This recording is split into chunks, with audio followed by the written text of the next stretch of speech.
তো hello guys, আজকে বলান করলো যে আজকে কার খাবার মন দিছে, কার খাবার মন দিছে। তো তাহলে চলো আমরা ব্যক্তি কার খাবার নিয়ে গিয়ে। তো ব্যক্তি বলান করলাম করবাতে ব্যক্তি আয় বললো কার খাবার নিয়ে রেডি হয়ে গেছে। ব্যক্তি যা ধরছি আমরা তো এলে কার খাবার গেছে না চাকরি হয়ে গেছে ছেলে দিশা হইতেছে না। শালার বললাম শার লঙ্ঘন মিন যাইছে আর ব্যাগ পায় বকত করে আইছে। তারপর ধান খেতে লাইন দিলাম ব্যক্তি যাবেন নিকা নদীর মধ্যে একবার দেখা কার কা পুক চুত করে ধরে নিয়ে আসবে। তো এবার কার কারে ফোকা মধ্যে আদে বান বকত করে বাইর বাইর বাইর বাইর বাইর এ ঠ্যাং ভেঙে নিয়েছে তাহলে আছো আর মধ্যে ফাইনালি রাখি বলে রাত ভর আছে। তারপরে সবাই বললো যে রাকুলের তা বড় আছে, রাকুলের ঢুকে বার দাও না, তার মানে আর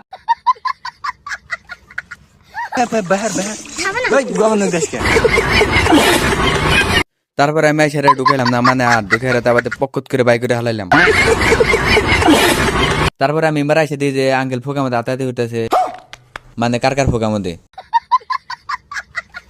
বসের কারকা মারতে মারতে মুতায় পড়ছে। তারপরে মুতে ঢুতে হেরে হেরে আবার মারবো, মানে কারকা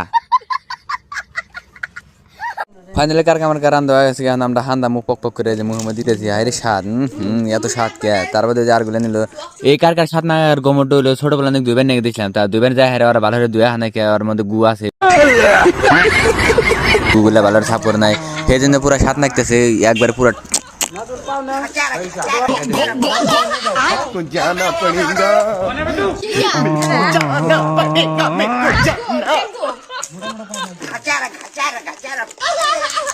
जाना पड़ेगा मेरे को जाना पड़ेगा मेरे को जाना।